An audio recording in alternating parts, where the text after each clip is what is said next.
غالباً قدیم حویلیوں کی خرید و فروخت کا جواز مہیا کرنے کے لیے انہوں نے یہ ڈھونگ رچا رکھا ہے۔ زرین گل نے کہا استاد جی آپ کا گاڑا گاڑا بات ہے ہماری سمجھ میں نہیں آتا، لیکن آپ کا یہ بات ہمارے دل کو بھی لگائے کہ یہ سخت لالچی لوگ ہیں، کیا پتا کو خزانہ مزانہ دفن ہو جا۔ ہمارے وطن میں بڑا بڑا رئیس لوگ اپنا جمع پونجی برتنوں میں بھر کر زمین میں دفن کر دیتا ہے، اور تو اور اپنا بال بچہ تک کو بے خبر رکھتا ہے، پھر ایک دم اللہ میاں کے پاس چلا جاتا ہے، وہ سارا جمع پونجی گمشدہ ہو جاتا ہے، مدتوں بعد کسی کو کچھ ملتا ہے اور کبھی نہیں بھی ملتا۔ ہمارا دادا ساری عمر اپنے دادا کا چھوڑا ہوا برتن ڈھونڈتا رہا، اس کو نہیں ملا، پھر ہمارے باپ نے ڈھونڈا، اس کو بھی نہیں ملا، پھر ہم ڈھونڈنے نکلا، ڈھونڈتے ڈھونڈتے ایک پہاڑ کی کوس سے ہم کو 5-6 مہینے پرانا لاش مل گیا، کوئی کسی مسافر کو مار کر پھینک گیا تھا، بس ہم وہ لاش ڈھونڈنے کے جرم میں پکڑا گیا۔ یہ 8-10 سال پرانا بات ہے، ہم نے 2 برس جیلوں کا دال کھایا ہے اسی چکر میں۔ ہم کو تو لگتا ہے جناب ادھر بھی ایسا ہی کوئی چکر مکر ہے۔ زرین گل نے سیدھے سادے انداز میں جو بات کی تھی اس میں وزن تلاش کرنا زیادہ مشکل کام نہیں تھا۔ جب بندے کے پاس وقت اور پیسہ وافر ہو تو کئی قسم کے خبط اسے گھیر لیتے ہیں۔ ممکن تھا یہ لوگ بھی کسی ایسے ہی خبط کا شکار ہوں، لیکن ایک بات تھی، اگر واقعی یہ کوئی ایسا ہی چکر تھا تو پھر ارجمن اور ابراہیم کے پاس اس مہم جوئی کے لیے یقیناً کچھ نہایت ٹھوس قسم کے جواز موجود تھے۔ اس تلاش میں اندھادھند روپیہ خرچ کرنا اور بدنام زمانہ قاتلوں اور مجرموں کو اپنی معاونت کے لیے جمع کر لینا بچوں کا کھیل نہیں تھا۔ لازمی طور پر زبردست منصوبہ بندی اور سوچ بچار کے بعد اس کام کا آغاز کیا گیا تھا، تاہم یہ سارے امکانات ہی تھے۔ اس پر اسرار سرگرمی کا مقصد ہمارے قیافوں سے بالکل مختلف بھی ہو سکتا تھا۔ در حقیقت کل رات ایک سنہری موقع میرے ہاتھ سے نکل گیا تھا۔ میں باتھ روم میں بند تھا اور مجھ سے چند فٹ کی دوری پر قادر زمان اور ابراہیم انتہائی اہم معاملات پر آزادانہ گفتگو کر رہے تھے۔ یہ ان ممکن تھا کہ اس گفتگو کے دوران اس اصل مقصد سے بھی پردہ اٹھ جاتا جس کے لیے ہماری تگودو جاری تھی، لیکن بدقسمتی کہہ لیجئے کہ گفتگو انکشاف انگیز نہج پر نہیں پہنچ پائی تھی کہ اس کا رخ اچانک ہی مسز ترنم اور اس کی زچگی کے مسائل کی طرف مڑ گیا تھا۔ زرین گل نے اپنی چندیاں کھجاتے ہوئے کہا، ہمارے دماغ میں ایک اور بات بھی آ رہا ہے استاد جی۔ دماغ کو تو تم خواہ ہی بیچ میں لا رہے ہو، صفدر نے اسے ٹوکا۔ زرین گل سنی انسنی کرتے ہوئے بولا، ہم نے سنا تھا کہ یہ اسمگلر لوگ مال ادھر سے ادھر پہنچانے کے لیے سرنگوں کا استعمال بھی کرتا ہے۔ یہ سرنگیں سونے کا کان سے کم نہیں ہوتا ہے، خاص سرنگوں کا مال ایک پیرے کا لاکھوں روپیہ وصول کرتا ہے۔ کیا یہ بات سچ ہے؟ بات تو بالکل سچ ہے، میں نے کہا، لیکن جس طرف تم اشارہ کرنا چاہتے ہو وہ بات نہیں ہے۔ میرا خیال ہے اس سے پہلے تم جنگ نہیں آئے ہو۔ جن سرنگوں کا تم ذکر کر رہے ہو وہ بارڈر کے آس پاس ہوتی ہیں، جبکہ اس وقت بارڈر سے 20 میل دور بیٹھے ہیں ہم۔ اتنی لمبی سرنگ کھودنا تو شاید ہماری گورنمنٹ کے بس میں بھی نہ ہو، اگر ہوتا تو اب تک زمین دوز ریلوے نظام شروع ہو چکا ہوتا اور ہم بس میں تھکے کھانے کے بجائے بذریعہ ٹیوب شیخو پورا سے خوشاب پہنچے ہوتے۔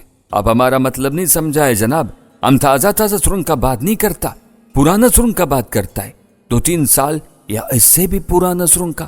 ایسا سرنگ تو پرانے زمانے میں عام ہوتا تھا، ہم نے مغل اعظم میں دیکھا تھا، وہ کیا نام تھا اس کا، پرتھوی راج، اس نے مدھوبالا کو نیچے آگرے سے ایران کی طرف نکال دیا تھا۔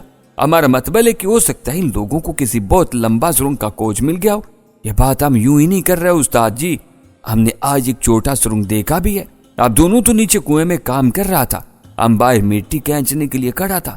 پیشاب کے لیے ہم نیچے والے برآمدے میں گیا تو وہاں گول کوٹڑی کے پاس ایک سرنگ نظر آیا ہم کو، بالکل گول اور اندر تک گیا ہوا۔ وہاں بکری اور مٹی سے اندازہ ہوتا ہے کہ سرنگ کو تازہ صاف کیا گیا ہے۔ صفدر بولا، یہ کوئی انوکھی بات نہیں ہے بھائی، اکثر پرانی حویلیوں میں ایسی سرنگیں ہوتی تھیں، لیکن وہ ہندوستان سے ایران یا لاہور سے آگرہ نہیں جاتی تھی، وہیں حویلی میں گھوم پھر کر ختم ہو جاتی تھی۔ بعض اوقات ایسی 20-30 گز لمبی سرنگ کے ذریعے حویلی کے مردانے کو زنان خانے سے ملا دیا جاتا تھا، یا پھر یہ سرنگ حویلی سے باہر نکلنے کا محفوظ راستہ ہوتی تھی۔ میں نے کہا، میرا خیال ہے کہ فی الحال اس بحث کو لپیٹ کر اس مصیبت کے بارے میں سوچیں جو ہمارے سر پر کھڑی ہے۔ وہ شل جسے ہم نے صبح کنویں سے نکالنا ہے اور جسے نکالے بغیر کھدائی جاری رکھنا ممکن نہیں۔ صفدر نے کہا، اس بارے میں میری معلومات صفر ہیں، لیکن شل کی حالت سے تو یہی اندازہ ہوتا ہے کہ اسے ہلانا جھلانا خطرناک ہے۔ اس مرحلے پر ہمیں گفتگو روکنا پڑی، کھانا آ گیا تھا، کھانا کل سے زیادہ پرتکلف تھا۔ میں نے کہا، لو بھائی، تمہارے کہے کی تصدیق ہوگی، اس بھری پوری ٹرے کو دیکھ کر اندازہ ہوتا ہے کہ ابراہیم صاحب کے نزدیک بھی شل خطرناک ہے۔ صفدر مسکرانے لگا۔ کھانا لانے والا ملازم وہی بے زبان سا شخص تھا۔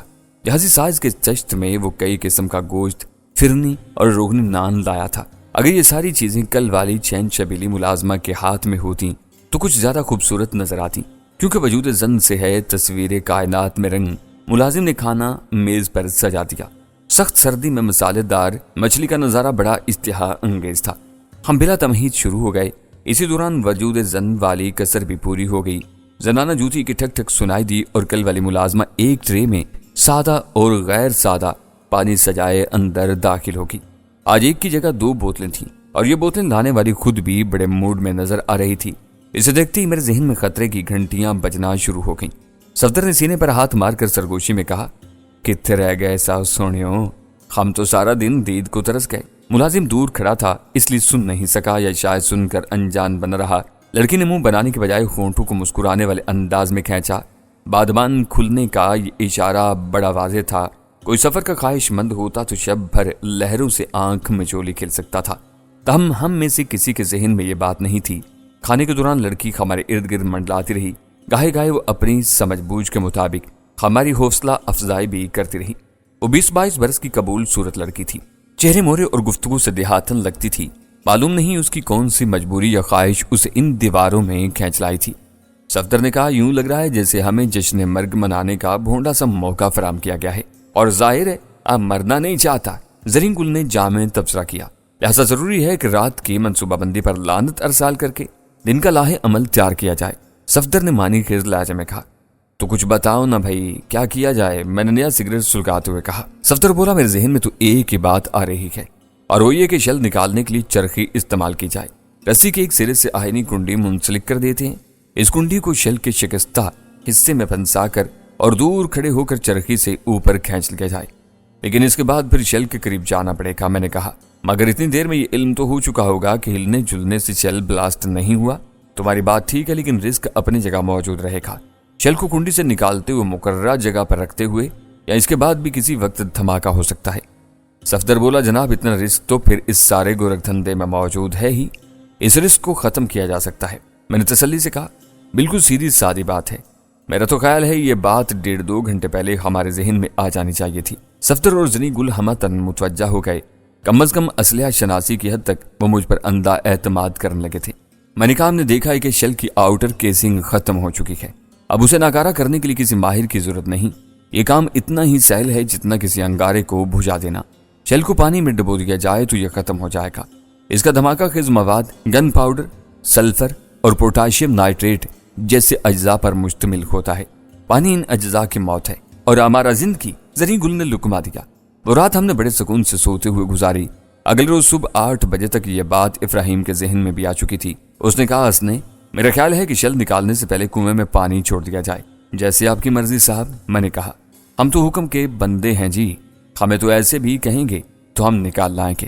نہیں، ہمیں شرمندہ مت کرو بھائی، ابراہیم نے کہا، ہم پہلے ہی تمہاری جان جوخم میں ڈالتے رہے ہیں۔ اب سارا کام ہو گیا تو اسے جان جوخم کا احساس ہو رہا تھا، ورنہ منہ میں گھگنیاں ڈالے سارا دن ہمارا چہرہ دیکھتا رہا تھا۔ وہ حویلی میں واٹر پمپ نصب تھا۔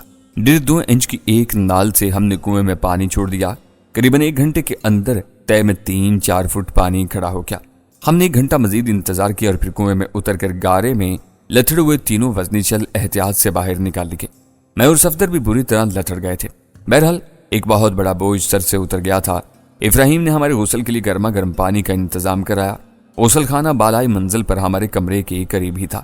پہلے صفدر نہایا، پھر میں گھس گیا۔ نہانے کے دوران ہی مجھے نیچے احاطے سے کچھ بلند آوازیں سنائی دیں۔ غسل خانے میں 5.5 فٹ کی بلندی پر ایک کھڑکی نما روزن تھا، اس میں سیمنٹ کی جالی لگی ہوئی تھی۔ میں نے نہاتے نہاتے اس جالی میں سے جھانکا تو ایک عجیب منظر نگاہوں کے سامنے تھا۔ ایک کتھئی رنگ کی سوزوکی کار بیرونی گیٹ سے اندر داخل ہو رہی تھی، جبکہ ایک سرمئی لینڈ روور جیپ اندرونی دروازے کے سامنے کھڑی تھی۔ جیپ پر کئی جگہ گولیوں کے سوراخ تھے۔ ایک درمیانی قد و قامت کا چوڑا چکلا قبائلی کسی کو کھینچ کر جیپ سے باہر نکال رہا تھا اور ساتھ بلند آواز میں بول رہا تھا۔ اس شخص کے لباس پر خون کے سیاہی مائل دھبے تھے۔ جو ہی اس کا رخ تھوڑا تبدیل ہوا، میری آنکھیں کھلی رہ گئیں۔ میں نے اسے پہچان لیا تھا، وہ عیسیٰ جان تھا۔ اس نے چلاتے ہوئے ایک لڑکی کو گاڑی سے باہر گھسیٹا اور دھکیل کر دور پھینک دیا۔ لڑکی پہلو کے بل گھاس پر گری اور پھر ایک دم اٹھ کر کھڑی ہو گئی۔ وہ رو رہی تھی اور بڑے غصے میں عیسیٰ جان کو برا بھلا کہہ رہی تھی۔ فاصلہ زیادہ تھا، مجھے اس کے الفاظ سمجھ میں نہیں آئے۔ ईसा जान ने आगे बढ़कर एक जोरदार थप्पड़ लड़की को रसीद किया, फिर उसे बालों से पकड़ा और खींचता हुआ बरामदे की तरफ ले गया। लड़की सफेद सलवार कमीज में थी, उसके सिर्फ एक पाँव में सैंडल था, दूसरा सुर्खो सफेद पाँव नंगा था और कच्ची जमीन पर उंगलियों के निशान छोड़ता चला जा रहा था। चंद लम्हों में लड़की और ईसा जान मेरी निगाहों से ओझल हो गए। अब सिर्फ रोने धोने और गरजने बरसने की आवाजें मुझ तक पहुंच रही थी। ईसा जान के साथ चंद और अफराद भी हवेली में पहुंचे थे। एक खतरनाक सूरतों वाले मुश्तंडे पूरी तरह मुसल्ला थे। इनमें से चंद एक को मैं कादर जमान की हवेली में देख चुका था और अब इतनी दूर से भी साफ पहचान रहा था। आने वालों में एक कबायली शख्स जख्मी था, इसे दायां कंधा बाएं हाथ से दबा रखा था और खून उसके पूरे बाजू को भगो रहा था। यूं लगा जैसे ये लोग अभी कहीं पुलिस मुकाबला करके आए हैं। बादजा मेरा यह क्याफा बिल्कुल दुरुस्त साबित हुआ। वो बुरी तरह हाँपते कांपते हुए थे और इनकी आंखों में हैजानी कैफियत थी। लड़की के रोने और पुकारने की आवाजें अभी तक आ रही थी। मैंने जल्दी जल्दी कपड़े पहने और बाहर आ गया। सफदर और जरीन गुल बालाई बरामदे में खड़े होकर सतूनों की आड़ से मेन गेट का मंजर देख चुके थे और अब कमरे में मेरा इंतजार कर रहे थे। कुछ देखा आपने? सफदर ने पूछा। हाँ, सब कुछ देखा। वो ईसा जान है, पता नहीं किस बदनसीब को पकड़ लाया है। मुझे तो लगता है ये लोग कहीं कोई मारा मारी करके आए हैं। पूरी गाड़ी गोलियों से छलनी हो रही है। ये ईसा जान था? सफदर ने हैरत से कहा। इससे पहले उसने सिर्फ ईसा जान का नाम सुन रखा था। हाँ, यही है, वो रानी खां का साला। मैंने कहा, अब मालूम नहीं किस चक्कर में यहाँ पहुंचा है। जरीन गुल बोला, उस्ताद जी, अब आपको तो कमरे में बंद रहना होगा। वो फौरन से पहले पहचान जाएगा आपको। पहचानने की क्या बात है, वो हरामी तो ढूंढता ही इनको फिर रहा है। सफदर ने कहा। जरीन गुल बोला, उस्ताद जी, बेहतर है आप कमरे ही में रहें। हम दोनों इब्राहिम से कह देगा कि आपका तबीयत नासाज हो गया है। मेरा ख्याल है इस बहाने की जरूरत नहीं पड़ेगी। मैंने कहा, कुएं वाला काम तो आज के लिए बंद ही समझो।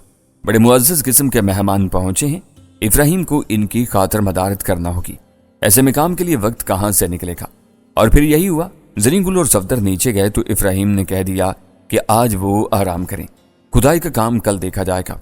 हम पर्दा नशीनों की तरह कमरे में बंद होकर बैठ गए। देखते ही देखते शाम की स्याबिल्ली ने दिन के ठिठरते हुए चूजे को आधा बोचा। हवेली में एक बेमौका खामोशी तारी थी। चीखता चिंगाड़ता ईसा जान, इसके बिफरे हुए साथी, रोती बिलकती लड़की और इब्राहिम वगैरह न जाने कहां गुम हो गए थे। यकीन वो इसी हवेली में थे, लेकिन किसी खामोश फिल्म के किरदारों की तरह गुमसुम थे। बस कभी कभी इब्राहिम की झलक नजर आ जाती थी। वह हाथे से ड्योड़ी की सिम्मत या ड्योड़ी से बरामदे की तरफ आता जाता दिखाई देता था।